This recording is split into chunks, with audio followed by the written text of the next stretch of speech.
তোমাৰ বা মোৰ সপোনৰ কথা আজি মই নকওঁ, মই মাথো আমাৰ সপোনৰ কথা ক'বলৈ বিচাৰিম।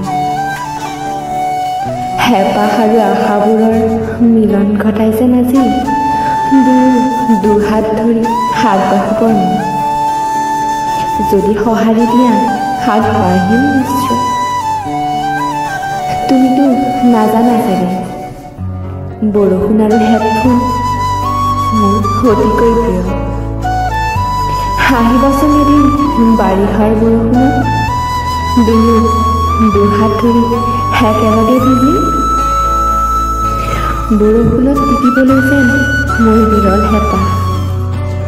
হেডফোনত গান শুনাৰ কথাটো নকলেও হ'ব মোৰ। আহিবা এদিন একেডাল হেডফোনেৰে দুয়ো ভগাই দিম, গান শুনিম। হেঁপাহবোৰৰ যেন এদিন এনেদৰেই সমাপ্তি হ'ব। কিন্তু আৰম্ভণি হয়তো বহুত বেছি গভীৰ আছিল, বহুত বেছি।